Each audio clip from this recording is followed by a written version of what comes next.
De nuevo nos encontramos en Hablemos Escritoras. Yo soy Adriana Pacheco y hoy platicamos con Adriana Borunda.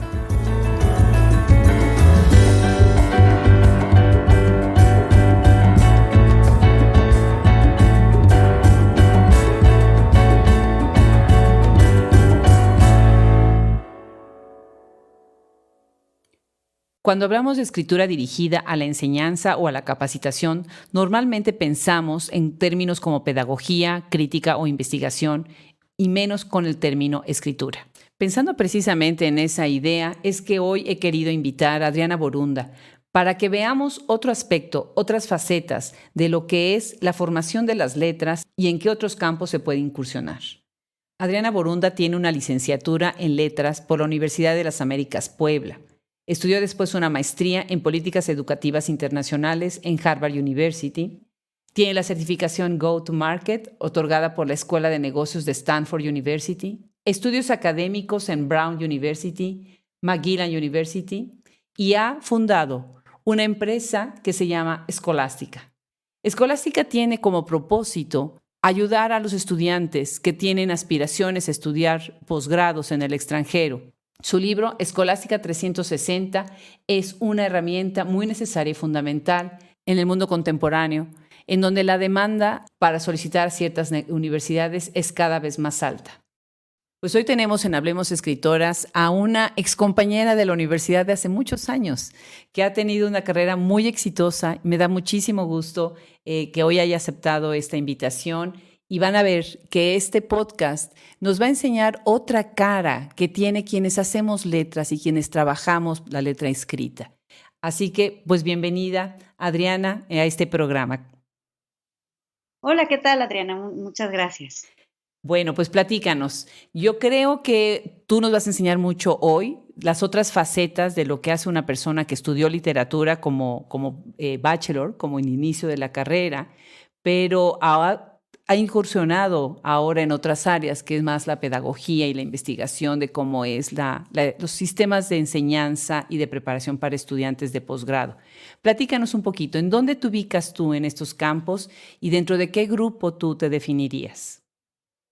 Bueno, yo trabajo para Escolástica. Escolástica es una empresa que fundé, de hecho, con mi esposo, al cual conocí en la Universidad de Harvard. Parte de lo que hacemos es que nosotros nos dimos cuenta que cuando alguien hace un proceso competitivo a universidades en el exterior, específicamente en posgrados, existen muchos mitos, muchas barreras.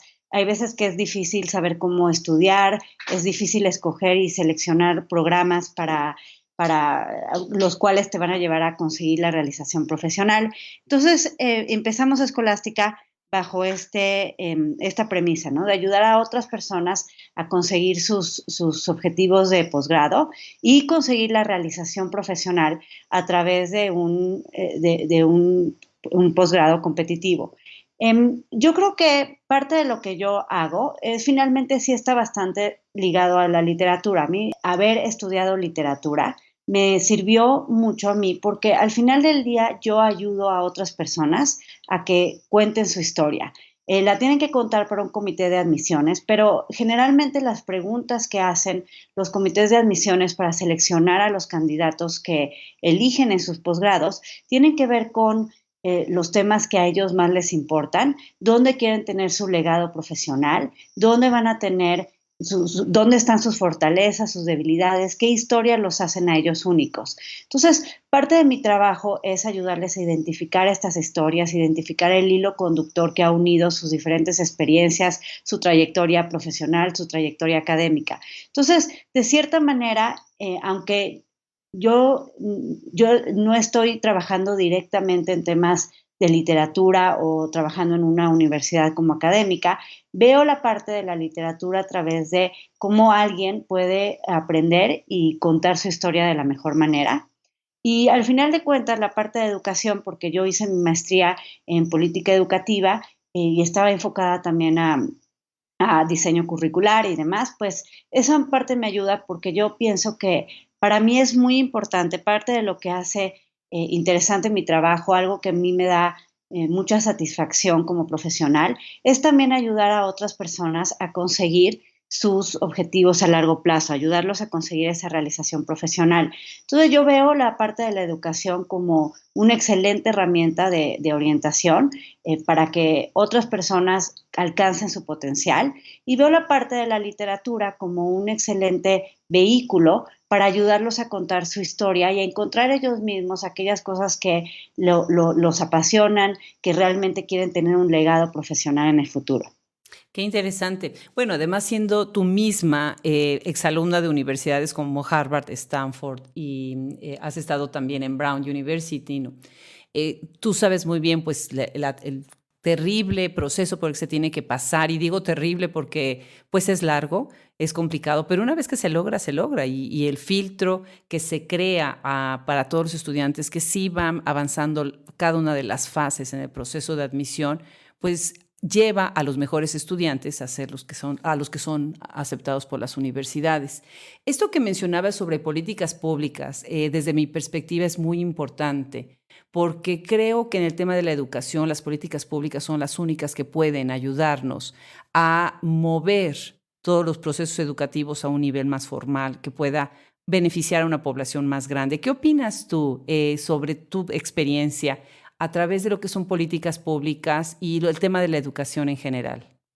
Mira, yo creo que, como decías ahorita, el hecho de poder estudiar en las mejores universidades, los mejores posgrados del mundo, te abre caminos, te da una perspectiva, enriquece mucho tu experiencia profesional y tu impacto como profesionista. También es cierto que estos mismos posgrados te dan, de cierta forma, legitimizan lo que sabes o incluso muchas veces lo que no sabes, ¿no? Entonces, las personas que se van a estudiar a universidades como Harvard, MIT, Stanford, UT Austin, pues cuando regresan y se vuelven a insertar en sus comunidades, tienen ya cierto estatus y también generan networking importante que los permite llegar a posiciones de liderazgo, de autoridad. Parte de lo que yo pienso, y de hecho creo que esa es parte de mi visión con Escolástica, y es una visión también de políticas públicas. Yo cuando regresé de Harvard me di cuenta que muchos de mis compañeros, de exalumnos de estas universidades, venían básicamente de la Ciudad de México y de Monterrey. Entonces, personas de Torreón, de Puebla, de Aguascalientes, de Chiapas, pues realmente había muy poquitos, eran las excepciones. Entonces, yo me di cuenta también que en un país tan centralista como México, el hecho de tener estas personas que llegan con sus posgrados de fuera, tienen estas posiciones de autoridad y de liderazgo, pero siguen con una visión centralista de lo que significa México. Y eso causa, al final de cuentas, permea a muchas otras áreas de políticas públicas en el país. Entonces, por ejemplo, alguien que está atendiendo temas de, no sé, de narcotráfico, de seguridad en el norte, puede ser que toda su visión de México haya sido Acapulco, Valle de Bravo y la Ciudad de México. Entonces, que no tenga esa visión realmente descentralizada de lo que significa el país en su riqueza y en su complejidad como país completo. Entonces, parte de lo que yo quise hacer con Escolástica es que de inicio hice que todo fuera online, que las clases, que toda la asesoría se pudiera tomar desde donde fuera. Y esto pensando en que las personas que están en otras ciudades van a tener menos acceso a mentores, van a tener menos acceso a lugares para prepararse bien, para poder hacer el proceso correctamente. Muchas veces este proceso es muy difícil, pero lo que lo hace complicado es la falta también de información, de que sepas cómo hacerlo bien. Y muchas veces son personas que tienen la ilusión de querer ir a estudiar fuera, pero que no saben cómo y no tienen a nadie alrededor que les pueda orientar cómo, ¿no? Entonces se genera un círculo vicioso de que siempre son los mismos los que se van y cuando regresan siguen teniendo esa misma visión centralista de lo que significa México. Entonces, en Escolástica, la manera en que quisimos atender este tema de política pública de educación, que finalmente impacta a todo el país, es justamente orientando y acompañando a estudiantes que estuvieran en todo el país. Esto al final nos trajo también una gran sorpresa, que al final de cuentas no nada más este problema era un problema mexicano, era un problema peruano, colombiano, chileno, y empezaron a contactarnos personas de toda Latinoamérica, incluso mexicanos viviendo en otros, en el exterior, colombianos viviéndonos en China, en Kuwait. Entonces, al final se ha generado también una comunidad de gente, el latinoamericano la mayoría, viviendo hasta en 25 países, que están buscando irse a cumplir sus objetivos profesionales. Y muchos de ellos tienen muy como valor el tema meritocrático. Y creo que también ellos traen esa visión descentralizada de lo que significan sus países y el impacto que pueden tener en sus comunidades. Muy interesante. Estás atendiendo uno de los problemas del centralismo, ayudando a todos estos chicos de fuera de la capital de los países, ¿no? Para también entrar en esta conversación. ¿Qué sucede con la cuestión del nivel económico? O sea, porque sí entiendo que hay una herramienta que tú estás facilitándoles a los estudiantes, pero ¿sería sesgada a ciertas clases sociales o de qué manera los estudiantes menos aventajados económicamente pueden participar de algo así? Mira, de entrada te diría que una de las principales desventajas en este proceso es la ignorancia de cómo llevarlo a cabo. Muchas universidades finalmente tienen becas, tienen ayudas financieras y demás. El problema es que muchas de las personas que podrían acceder a esas, por no hacer bien el proceso, se quedan fuera, ¿no? de la jugada. Muchos de mis estudiantes incluso son la primera generación que no solamente que van a un posgrado en el exterior, sino que tuvieron la fortuna de hacer una licenciatura. Yo creo que una de las principales barreras no siempre es solamente el tema financiero, es un tema de conocimiento del proceso de admisiones. Muchas universidades cuentan con becas, con recursos financieros y parte de lo que buscan es también la diversidad. Y la diversidad se da geográfica, económicamente, de las profesiones que tienen los postulantes a los posgrados. Al final de cuentas, por ejemplo, en el caso de Escolástica, nosotros hemos tenido varios estudiantes que son primera generación, no nada más que están postulando un posgrado en el exterior, sino que son primera generación que van a la licenciatura, a la universidad. Al final nosotros, por ejemplo, pues sí tenemos clases, tenemos un servicio de consultoría y acompañamiento y mentoría de todo el proceso de admisiones, pero tenemos otros recursos, muchos de ellos son gratuitos. Tenemos un canal de YouTube, hacemos webinars cada 2, 3 semanas sobre el proceso de admisiones, sobre cómo prepararse correctamente para el GRE GMAT. Estos son webinars gratis. Tenemos también, bueno, justamente esa fue una de las razones por las cuales publicamos un libro, para hacer que el acceso a esta información sea, no haya tantas barreras financieras para poder tener acceso a esta información, en donde ellos puedan, si quieren hacerlo, si quieren hacer este proceso, que el tema financiero y de lo que cuestan los posgrados no sea el factor que los detenga. Al final de cuentas, como decía, muchas de estas universidades tienen esos recursos y becas para ellos. El tema es que ellos de entrada levanten la mano y que se hagan bien el proceso, que lo tomen en serio. No nada más es presentarse al proceso, sino hacerlo estratégicamente. Y parte de eso es lo que nosotros hacemos, les damos esa información. Como decía, algunos lo hacen con nosotros dentro de un programa, pero tenemos también muchos recursos abiertos para que la gente, los estudiantes que lo quieran hacer, lo puedan hacer. Sí, excelente. Y además lo que estás diciendo es muy importante. La gente no sabe que las universidades tienen muchas oportunidades, abren muchas alternativas para los estudiantes en cuestión de becas, en cuestión de trabajo, obviamente pagado. Y hay muchísimas alternativas y también esta diversidad que es importante para los posgrados, en donde buscan estudiantes con todos los perfiles. Ustedes tienen, me encantan, tienen el blog y tienen sus canales de YouTube. Los invito a quienes nos escuchan que visiten Escolástica Blog y Escolástica todos los canales que tienen en YouTube y van a ver ahí la cantidad de material. Son páginas muy bien hechas, muy bien armadas. Adriana, me gusta mucho la manera en la que dices que ayudas a los estudiantes a contar su historia. Cuando uno solicita para entrar a estos posgrados, es un reto bien grande. Y dos cosas que a mí se me hace que son muy importantes, aprenderlas bien en la estrategia, es el famoso essay, ¿no? El ensayo que tú escribes para presentarte quién eres y cómo eres, que yo lo tuve que aprender de N maneras para poder hacer exactamente pues lo que yo sabía que iba a ser competitivo y que me iba a dar una diferencia con otros estudiantes que estuvieran aplicando y que seguramente fue lo que pasó contigo, ¿no? El segundo reto es el GRE, este famoso monstruoso titánico examen que, como tú bien acabas de decir, es una estrategia para prepararte, ¿no?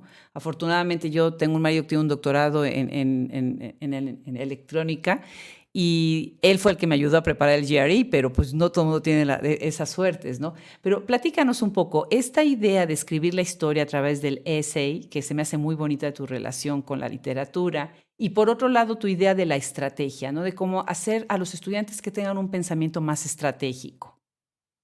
El proceso de admisiones es un género literario. Parece que no, pero es un género literario. Alguien que sabe escribir, por ejemplo, una muy buena carta de recomendación, realmente es alguien que puede hacer un muy buen retrato de otra persona y puede resaltar sus fortalezas, puede realmente emocionar a otros con el candidato. Lo mismo pasa con el ensayo. El problema es que para muchos candidatos, sobre todo latinoamericanos, mexicanos, esta es la primera vez que se enfrentan a un proceso así y esta es la primera vez que sus recomendadores también se enfrentan a un proceso así. Tampoco ellos saben escribir las cartas de recomendación que escribiría alguien que ya ha venido escribiendo cartas de recomendación antes, que incluso él o ella recibió buenas cartas de recomendación antes, como sucede con candidatos de otros países.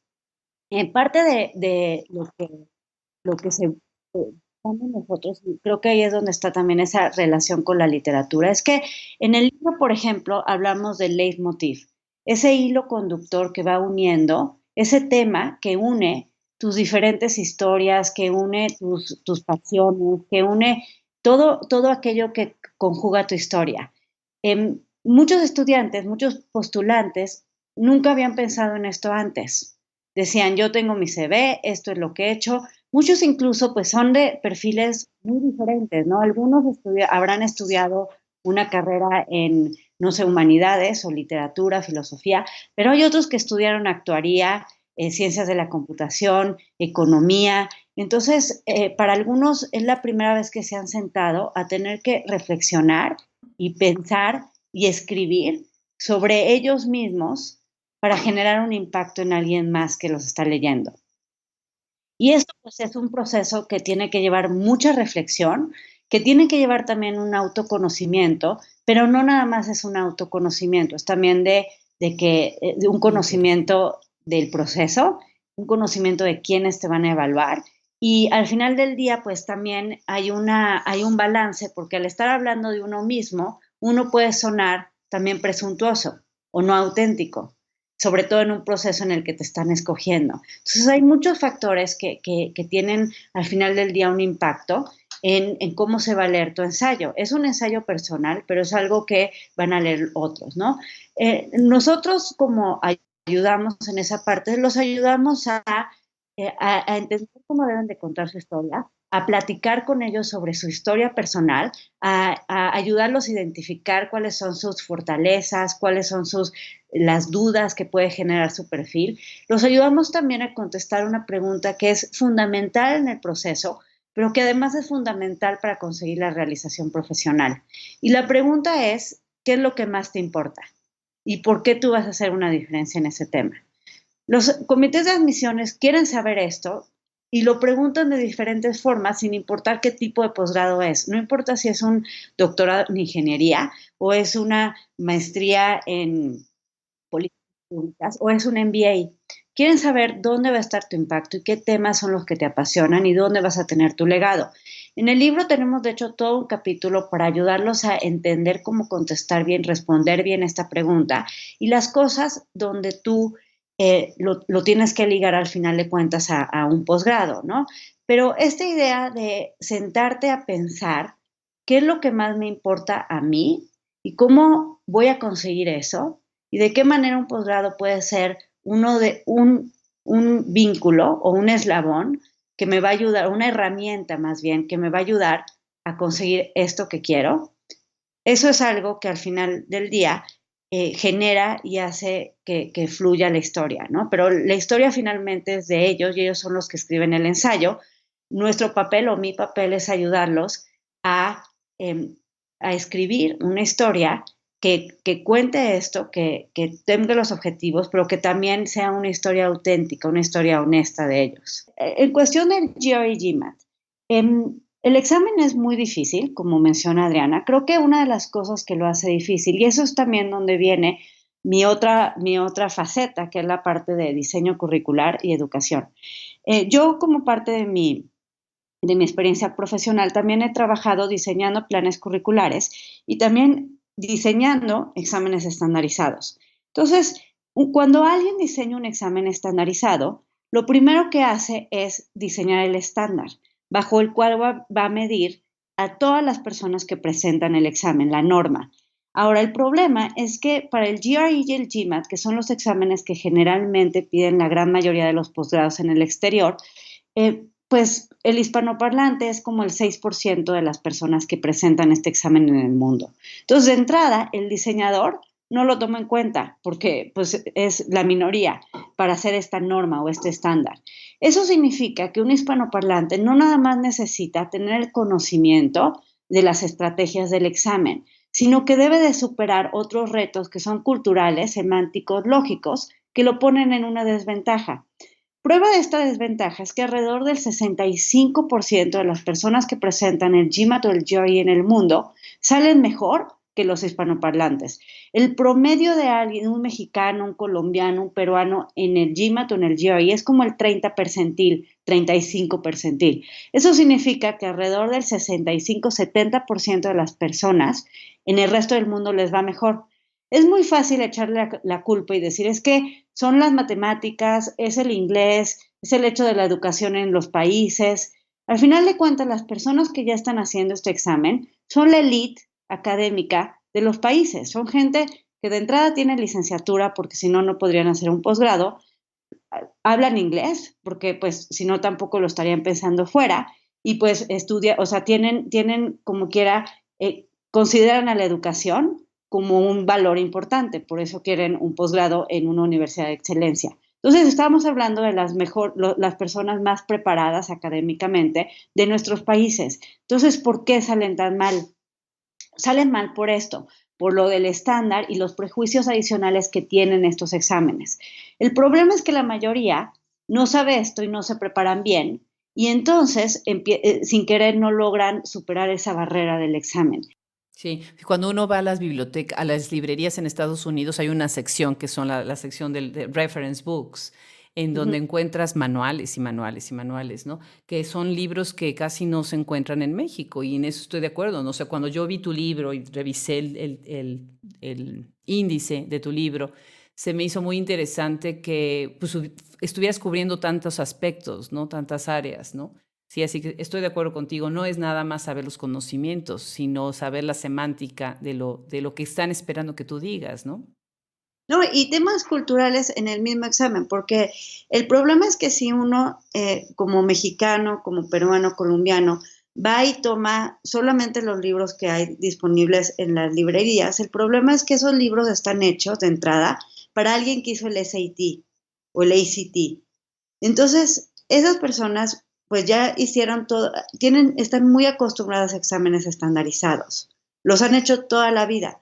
Pero la mayoría de los mexicanos, por ejemplo, nunca han hecho un examen estandarizado tan similar al GRE o GMAT. Cuando aplicas a la universidad, haces algunos exámenes de conocimiento para algunos programas, pero son de conocimiento, no son de razonamiento, como son el GRE y GMAT. Entonces, de entrada, tú empiezas a estudiar para algo que es totalmente nuevo y los otros, que el otro 96%, 95% de las personas que presentan el examen en el mundo han tenido entrenamientos en estos exámenes antes. Claro. Platícanos de este libro.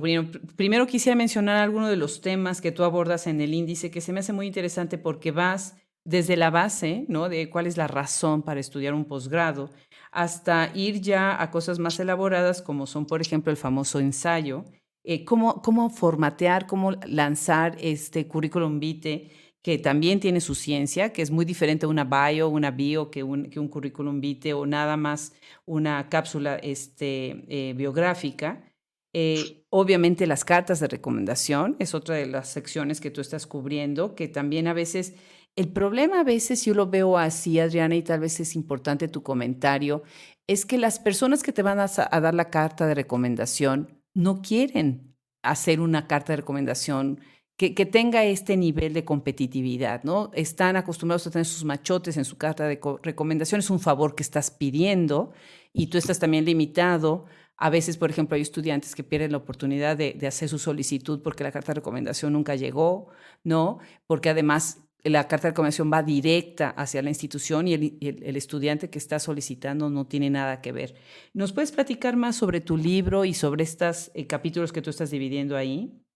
Claro, creo que la premisa o creo que una cosa muy importante en el libro, que creo que es porque es un libro tan largo también, es que de entrada nosotros no queremos que alguien tome la decisión de estudiar un posgrado sin saber que esa es la mejor decisión para ellos.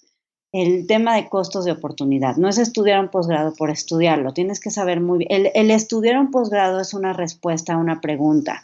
Y la pregunta es, ¿cómo consigo mi realización profesional? ¿Cómo sigo creciendo en los temas que quiero y cómo llego a mi proyecto profesional? Y el estudiar un posgrado es de entrada una posibilidad, es una respuesta a esa pregunta. Primero hay que plantearse muy bien la pregunta. Parte de lo que nosotros buscamos con este libro es justamente atender el hecho de que, y este también tiene que ver con política pública, hablábamos del centralismo y la visión de quienes al final tienen esos puestos de autoridad, y si no tienen una visión descentralizada, pues eso tiene un impacto en el país. Entonces, el preparar a alguien en los mejores programas, en los mejores posgrados, y que regrese a Torreón o regrese a Veracruz o regrese a Chiapas o regrese a Puebla, eso trae un valor agregado a toda la comunidad a la que le va a impactar. Entonces, por una parte, eso es una parte de la política pública que tenemos nosotros como visión en Escolástica. La otra es que nos hemos dado cuenta que muchas personas se van a estudiar su posgrado, regresan y no consiguen el trabajo que quieren o se encuentran sobrecalificados. Incluso a mí me busca gente que ya tiene un posgrado. Se fue al posgrado porque, pues, en ese momento no tenía opción de un trabajo, porque no quería empezar a trabajar o porque le ofrecieron una beca.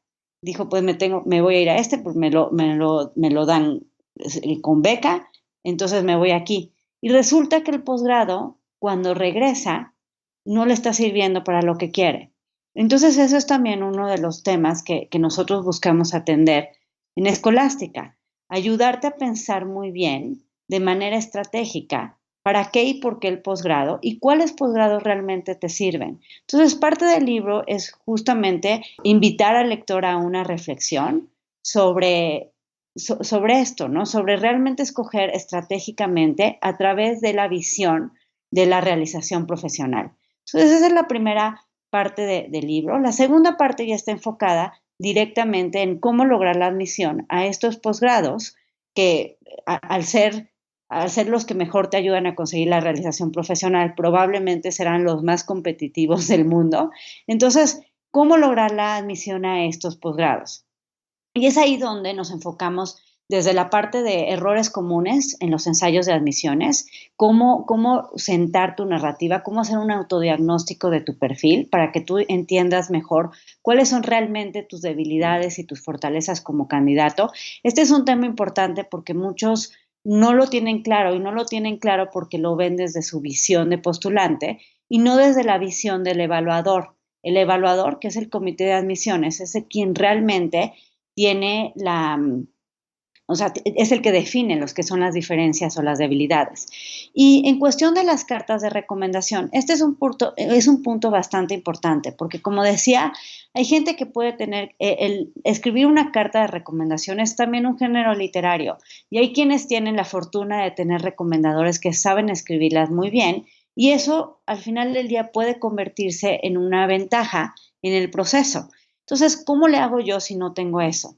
En el libro viene, de hecho, una guía para el recomendador, o sea, un apartado que está dirigido específicamente a la persona que te va a recomendar. Yo creo que es importante de entrada que ellos estén emocionados de tu proyecto, que tú hables con ellos y les puedas decir por qué estás pensando en aplicar, qué vas a sacar, que los hagas partícipes del proyecto, ¿no? No nada más es pedirles un favor, sino verlos como escoger personas que vayan a ser mentores para ti pues de entrada, pues esta parte de este capítulo les va a ayudar a ellos a entender cómo tendrían que escribir ellos su carta, ¿no? Qué cosas deben de incluir, qué cosas deben de resaltar y por qué es tan importante el que lo tomen en serio y hagan un buen esfuerzo en escribirte una buena carta.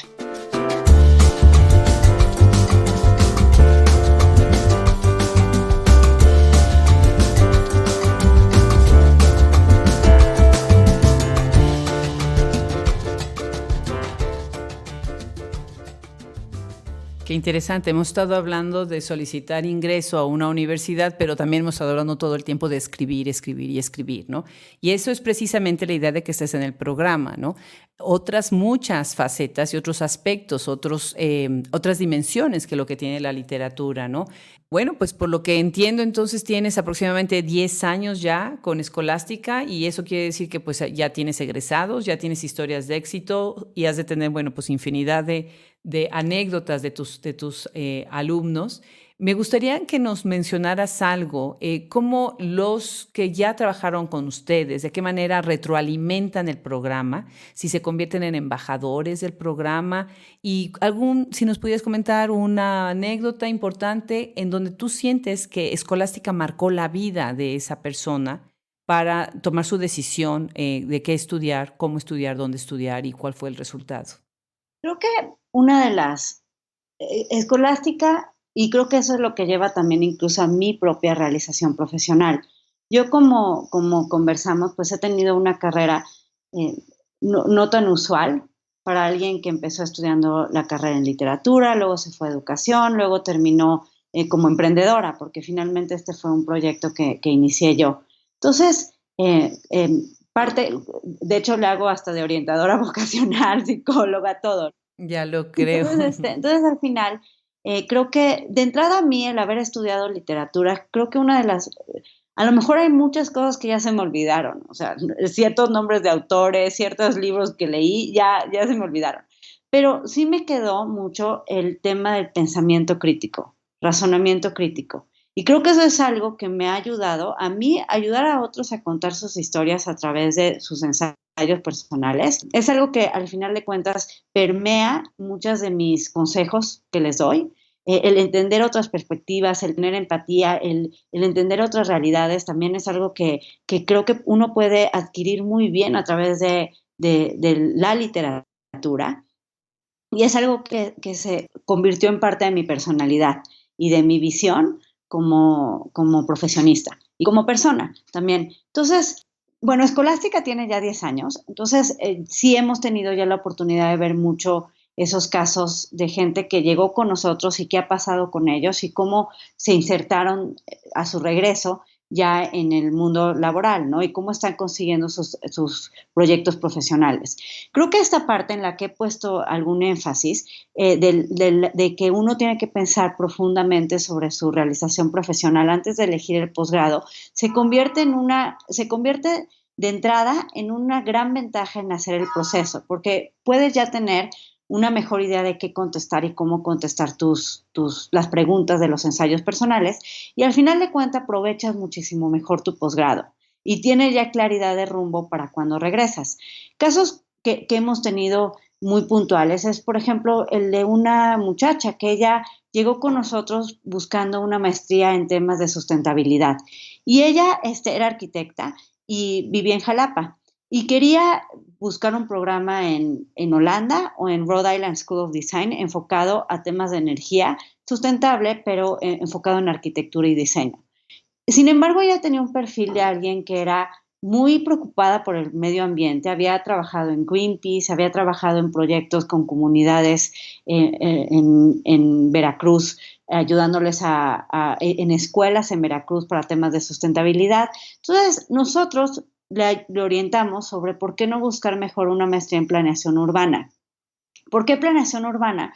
Justo porque les decíamos que el programa que ella estaba viendo era un programa que estaba demasiado enfocado a temas, o sea, le iba a servir para, pues, a lo mejor poner su despacho, tener algunos clientes que quisieran poner paneles solares y muchas de las cosas que iba a aprender allá, a lo mejor en Holanda, pues no las iba a poder aplicar en Jalapa y su plan era regresar. Entonces, al final entró a la maestría de planeación urbana, estudió en NYU.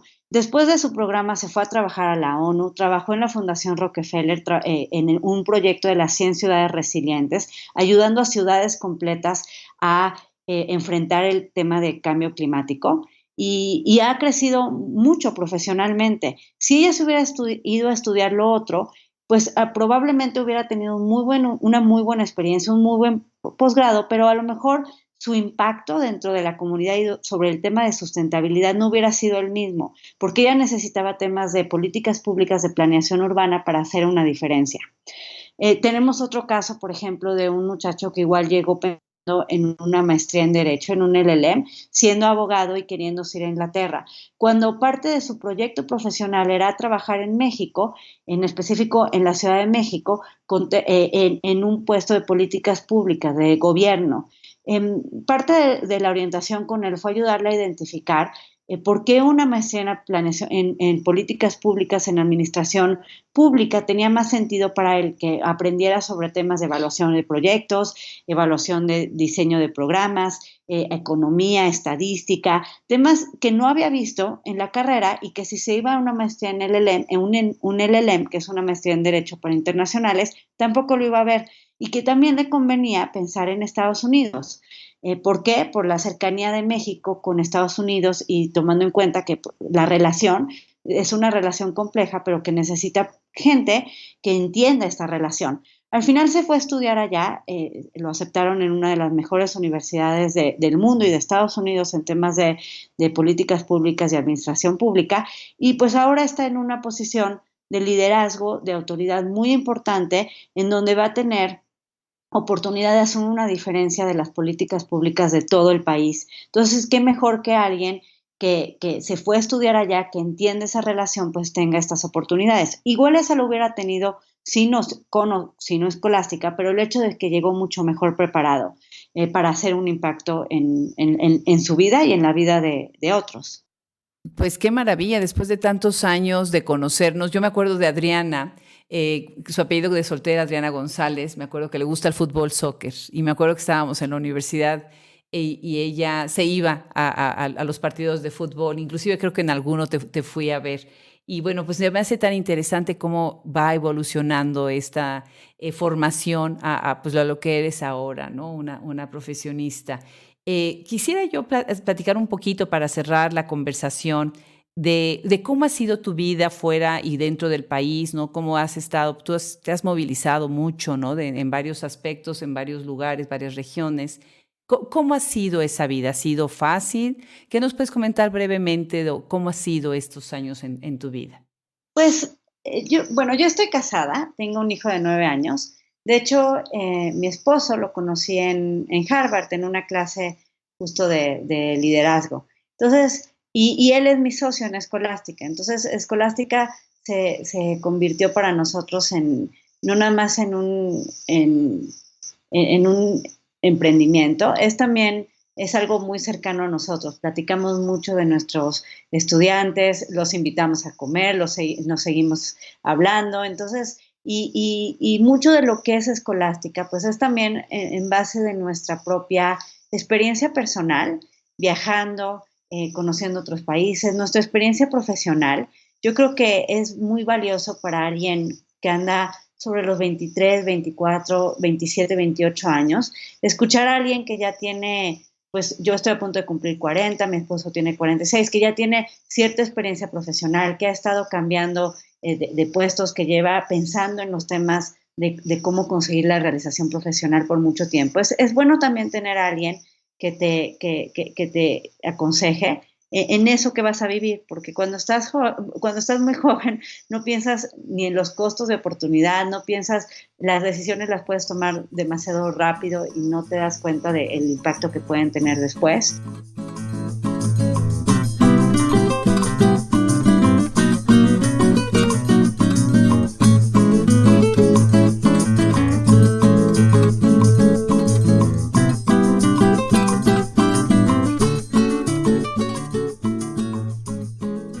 ¿Qué trae el futuro, Adriana? ¿Hacia dónde vas? ¿Tienen proyectos inmediatos o a largo plazo dentro de Escolástica? Sí tenemos proyectos, de hecho, ahorita, bueno, tenemos poco de haber publicado el libro. El libro, de hecho, lo escribimos mi esposo y yo, y creo que fue muy divertido, fue un proceso también increíble. Yo creo que yo tuve la gran fortuna de haberme casado con mi mejor amigo, que además el hecho de que nos conocimos en Harvard, pues de ahí ya traíamos ciertas cosas de visión de lo que queríamos en la vida, de forma de ser, de meritocracia, de excelencia y demás, que al final nos ayudó a que tantos años después sigamos con la misma visión de lo que queremos nosotros, de lo que queremos para nuestro hijo, del impacto que queremos tener nosotros en México.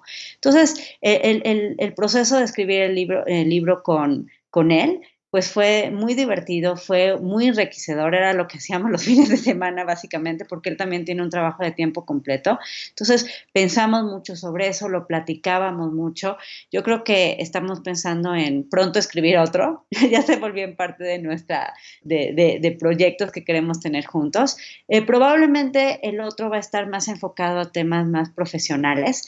Una parte de que pasa mucho en Escolástica es que quienes llegan con nosotros buscando un posgrado se convierten en gente que nosotros acompañamos muchos años después. Entonces ellos nos siguen buscando a nosotros para pedirnos consejos sobre cambios de trabajo o consejos sobre negociaciones salariales o cómo buscar trabajos en otras áreas. Incluso muchas veces alumnos míos me dicen, ellos mismos están en como el programa de mentoría dura bastantes meses, los ayudo a encontrar pues, internships, prácticas profesionales, muchos de ellos están pensando en si cambian o no de trabajo también, entonces los asesoramos en esa parte también, en construir un perfil más competitivo. Entonces, ellos mismos luego me buscan y me dicen, oye, estoy pensando en este cambio, o mi hermano que no está viendo un posgrado necesita ayuda y quiero que hable contigo para que lo orientes sobre qué tipo de trabajo buscar, es su primera experiencia profesional, o a lo mejor gente incluso mayor que dice, pues no estoy satisfecho en donde estoy viendo si es un posgrado o qué otras cosas puedo hacer para conseguir esa realización profesional que quiero. Entonces estamos pensando ya, aparte de la parte de académica que vemos de orientación académica en Escolástica, empezar a tener también una parte más hacia orientación profesional. Excelente. Pues te felicito, Adriana. Ha sido un gusto tenerte en Hablemos Escritoras. Es muy prometedor lo que tú haces, la gente a la que ayudas, a la que beneficias. Y pues estoy encantada de que nos hayas contado. Va a ser muy bueno para muchos que están aspirando a entrar a un posgrado, pero también para aquellos que están pensando, ¿para qué nos sirve estudiar literatura? ¿Verdad? Que es muchas veces incluso la pregunta que hacen los papás cuando los hijos deciden estudiar literatura como nosotras. Te mando un abrazo muy cariñoso, Adriana, y te agradezco muchísimo, muchísimas felicidades por todos tus proyectos. Muchas gracias, Adriana, y muchas gracias a los oyentes también por su atención.